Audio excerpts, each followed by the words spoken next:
Salut à tous, c'est le Gentleman Driver et j'espère que vous allez bien. Aujourd'hui, j'ai vraiment le plaisir et l'honneur de vous présenter la première Renault Sport de la chaîne et pas n'importe laquelle, puisqu'il s'agit tout simplement de la Mégane 2 RS R26 R. R comme radical, celle qui vient clôturer la saga des Mégane 2 RS.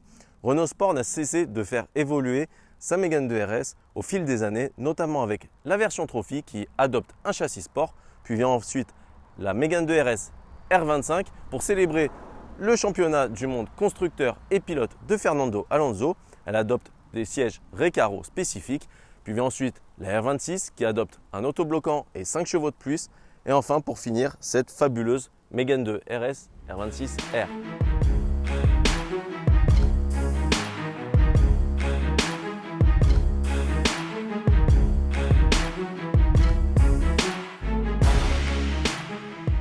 Cette R26R est surtout connue pour avoir démocratisé la mode des chronos sur le Nürburgring. Elle aura même fait un temps de 8 minutes 17, ce qui était le record des tractions à l'époque en 2008. Et Renault Sport affirme même avoir approché à plusieurs reprises les 8 minutes 12, soit 10 secondes de mieux qu'une M3 E46.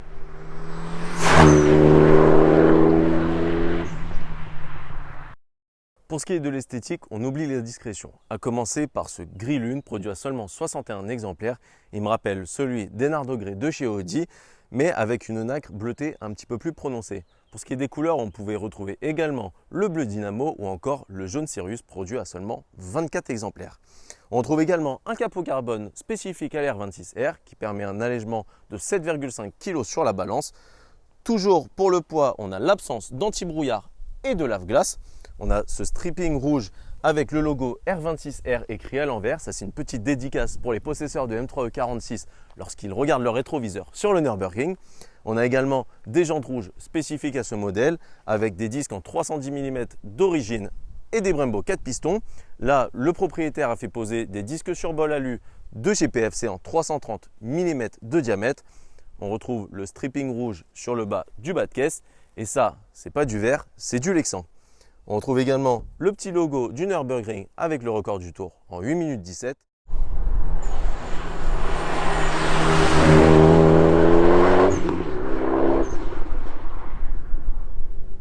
Pour ce qui est de la partie arrière, on retrouve un béquet spécifique à cette version, un pare-brise arrière en Lexan associé au custode latéral. On est sur un gain de poids de 5,7 kg sur la balance, l'absence d'essuie-glace arrière.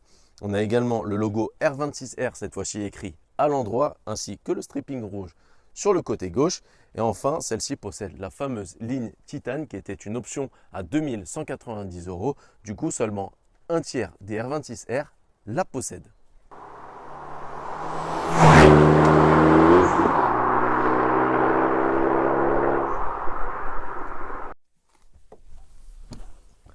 Enfin, pour ce qui est de l'intérieur, difficile de faire plus radical. On se croirait littéralement à bord d'une voiture de course. Premièrement, on a ces sièges Sabelt en carbone qui permet un gain de 25 kg sur la balance. Les harnais 5 points avec l'absence de ceinture de sécurité et ça, c'est homologué. Le petit soufflet en Alcantara avec le volant en Alcantara sur la partie haute et la partie basse avec le logo R26R juste ici. Une plaque numérotée au niveau du frein à main. Sur la planche de bord, on retrouve aussi une petite plaque en aluminium écrit R26R. Et enfin, à l'arrière, on a l'absence de banquette. Et à la place, on avait en option ce superbe arceau 4 points qui permet un gain de sécurité en cas de retournement sur le Nürburgring.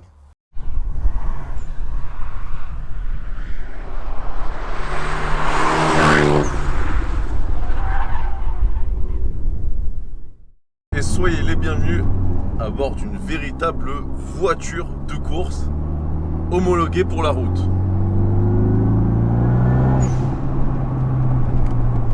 Bienvenue à bord de la Mégane 2 RS R26R. C'est juste démentiel. Déjà l'intérieur. L'intérieur, il est incroyable.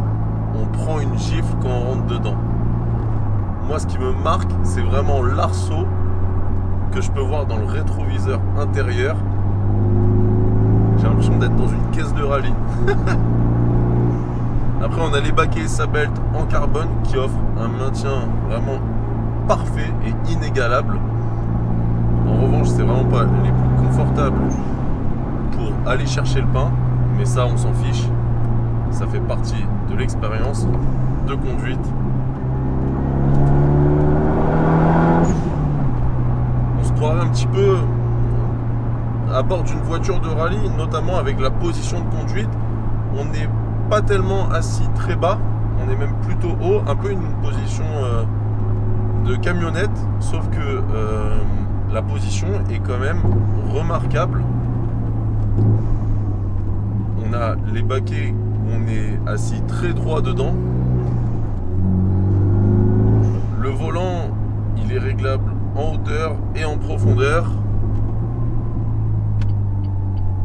Et vraiment la position, elle est plutôt pas mal. On n'a pas un guidon plat, un volant plat comme dans les Clio 2 par exemple. On a un volant qui est plutôt bien droit. Les pédales, elles sont parfaites pour le talon pointe. Vraiment, la pédale de frein et d'accélérateur sont très proches. Elles sont en aluminium et elles ont un bon grip aussi. Il y a des sortes de petites vis dessus. Et les pieds ne glissent pas. La jante du volant, elle est plutôt fine. Et au final, c'est pas dérangeant. Vraiment. Donc là, on se retrouve sur des petites départementales du 77 pour voir ce que ça donne sur route et sur petite route. Alors déjà la ligne titane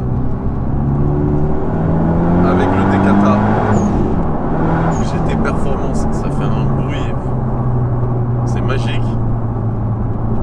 En plus on entend la boîte à air, le dump valve GT Performance.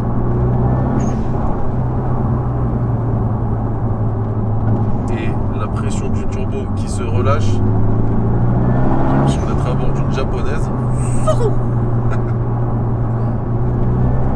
Et d'ailleurs, on l'est un petit peu parce que c'est un turbo Mitsubishi. Et oui. Oh, les freins ils sont dingues. Tac, l'autobloquant qui rentre en action.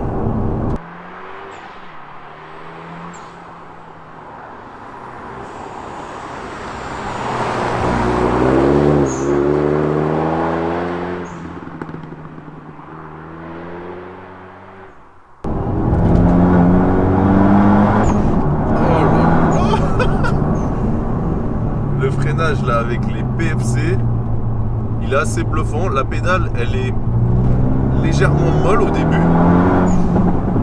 Oh, ça pétarade. Oh là là. Donc la pédale de frein, elle est légèrement molle, mais on a un sacré mordant. On peut vraiment bien doser et on sent qu'on peut bien planter le train avant dans le sol. Et tout est un petit peu mou. C'est comme le pommeau, comme la boîte de vitesse. Elle est plus précise qu'une R26. Ils ont travaillé dessus, mais ça reste assez souple et très assisté. Regardez, à un doigt je peux changer les rapports. C'est pas trop gênant, mais c'est déroutant plutôt. La direction pareil. Il n'y a pas de point dur en fait. Elle est vraiment souple. Regardez, avec juste deux doigts, par contre, elle est d'une précision mais vraiment chirurgicale. Ça tourne mais instantanément. Je vais vous faire écouter un petit peu.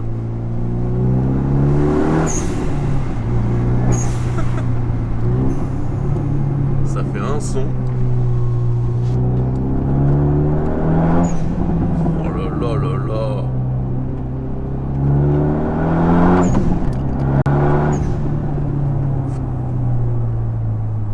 C'est vraiment démentiel. Ça marche plutôt bien. Alors celle-ci elle a un stage 2, hein, vous vous en doutez. Elle n'est pas d'origine. Donc stage 2, on est à peu près 270 chevaux. Contre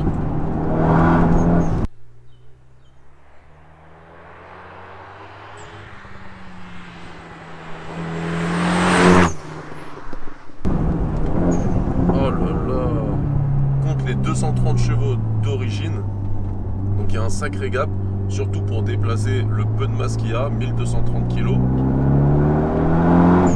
C'est 123 kg de gagné par rapport à l'arrière qui se place. Ah là, je prends mon pied, hein, vraiment. C'est un kiff. Mais vraiment un kiff total. Donc 123 kg de gagné par rapport à la R26. C'est vraiment pas rien. C'est un gap énorme. Et ça se ressent énormément. C'est très vif, très fin à emmener. Le train arrière. Oh là là. Le train arrière, il est soudé. En revanche, si on plante l'avant avec le frein, et bah direct il va venir. Il accompagne vachement. Après, on est sur une monte de pneus d'origine. On est sur les Michelin Pilot Sport 2. En option, on avait les Toyo R888. Oh là, j'aurais dû tirer le frein à main là. Bien évidemment, le propriétaire a aussi les Smith Slick sur le deuxième set de jantes. Là, je vais vous montrer ce que ça donne.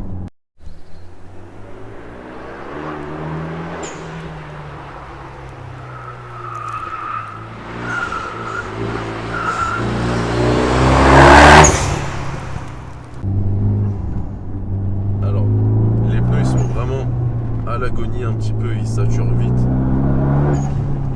Par contre, c'est pas mal pour faire pivoter l'arrière, mais sur route ouverte, on va éviter.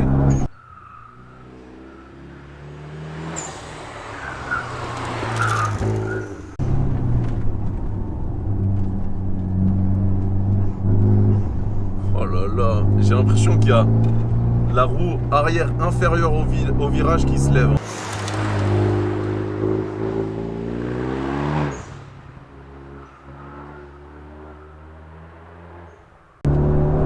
Là, l'autobloquant se met en route.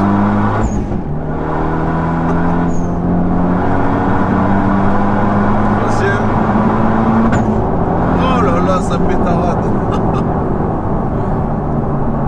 Elle y va, hein. Elle va chercher les 7000 tours. D'origine, les 230 chevaux sont atteints à 5500 tours minute. Donc c'est vraiment peu. Mais elle n'hésite pas à aller chercher les 7000 tours. Et il faut y aller, hein. Par contre, le moteur, il est vachement linéaire, beaucoup plus linéaire qu'une Mégane 3. On sent moins le coup de pied aux fesses du turbo. Par contre, il reprend dès 4000 tours. Dès 4000 tours, il n'y a pas énormément de turbo lag, je trouve. Oh là là, le son de la ligne titane, accouplé au Dekata GT Performance.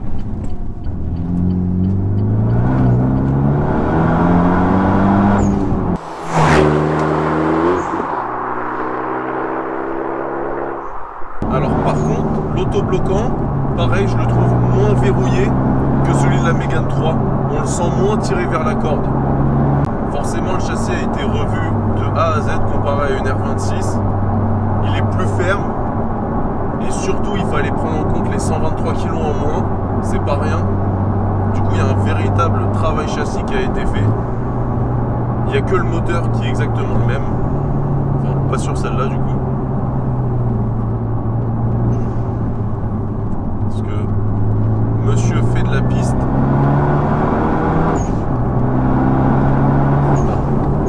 Alors, elle est hyper ferme la voiture. Enfin, le châssis est ferme. Mais les amortisseurs, ils travaillent vachement. Regardez, là il y a une bosse. Et vraiment, ça travaille très très bien. Ça, c'est assez surprenant. Et le plus surprenant, c'est surtout le train arrière en fait. Oh là là, et le freinage. Le train arrière, je disais, il est hyper rigide. Alors je sais pas si c'est parce qu'il y a un arceau, mais vraiment j'ai l'impression de me trimballer un mur en béton armé derrière moi. Tellement c'est rigide. Et l'avant, en revanche, l'avant il est souple et il permet de travailler surtout sur le freinage, de l'inscrire au freinage et d'avoir un bon grip à l'avant.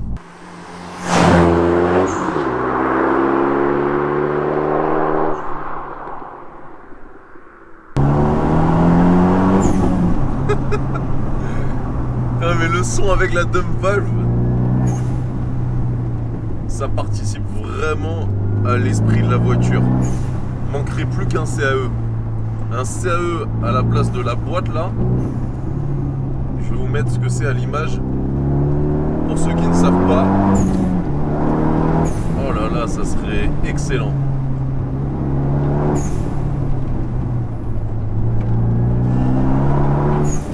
Oh là là, mais quelle précision. Oh là là. Mais quel kiff.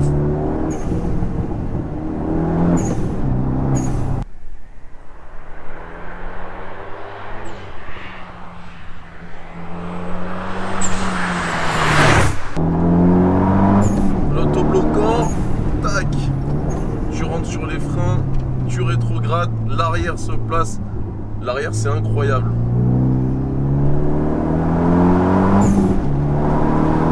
Oh là là. On sent vraiment les 1230 kg de la voiture. C'est hyper léger. Ça n'a rien à voir avec une Mégane 3 RS d'origine, par exemple. Et vraiment, ce train avant, il est hyper fin, très chirurgical. Et bon, ce qui est bizarre et étonnant, c'est qu'il n'y a pas de consistance dans le volant. Mais bizarrement, c'est pas trop gênant en fait. Tellement c'est précis et fin à emmener. Tout est facile en fait. La commande des boîtes, le frein, le volant, tout est souple mais efficace et précis. Et vraiment cet intérieur, je le trouve fabuleux. J'ai l'impression de conduire une voiture de course homologuée pour la route. Le petit détail qui tue, c'est vraiment les harnais et sans ceinture de sécurité. Ils ont réussi à faire homologuer ça à l'époque. C'est incroyable. Un jour, il faudra vraiment que je tire un frein à main ici.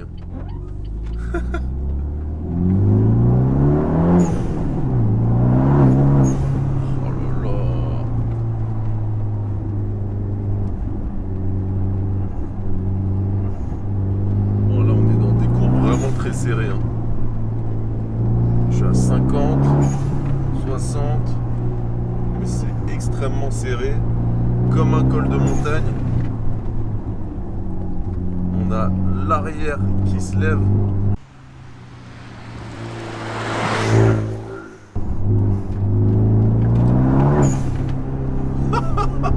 Et ce dump valve, mais c'est excellent. Allez, deuxième. 6005, 7000, paf, ça explose. Troisième, ça explose encore. Oh là là. C'est excellent. Oh là là, j'adore. Je suis fan, je suis conquis. C'est un truc de dingue. Alors, le moteur, il n'y a que 270 chevaux, mais ça suffit largement. Bon, c'est vrai que je dirais pas non pour avoir 300 chevaux, mais déjà rien que 270 c'est amplement suffisant. Troisième. Et ouais, elle va vraiment chercher les 7000 tours. Hein. Elle est pas fainéante. Hein. Oh là là. Sur circuit, mais ça doit être une arme de guerre. Faut juste troisième.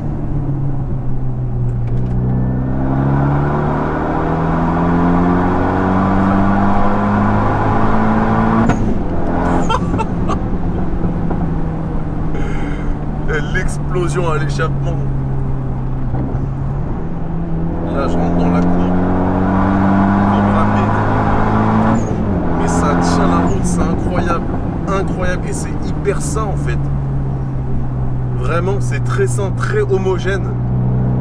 On sent que on veut aller à un endroit précis, au point de corde, elle va vous y emmener.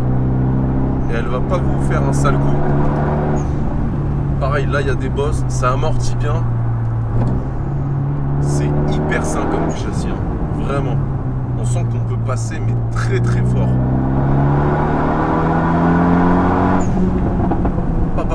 Oh là là là là, mais quel kiff. Tac, ça amortit vachement bien toujours. Et à la fois c'est hyper précis dans les changements d'angle, mais je suis mais conquis à 100%. Quel kiff. Bon, du coup, dis-moi si tu as apprécié l'essai de cette R26R. Et si t'aimerais que j'essaye du coup, et bah les petites sœurs, la Trophy 3R et la nouvelle Mégane 4 Trophy R. En tout cas, moi j'adorerais, je demande que ça. Et celle-là, j'ai pas envie de m'arrêter, c'est un truc de dingue. C'est un jouet. Bon, en tout cas, n'hésite pas à me suivre sur Instagram, le Gentleman Driver, ça va s'afficher quelque part ici. Et puis abonne-toi à la chaîne, c'est hyper important. Ça m'apporte du soutien. Et puis sur ce, je te dis à bientôt pour une prochaine vidéo. Ciao. Ah là là, qu'est-ce que ça m'a. Un kiff. Oh là là, un kiff. Incroyable.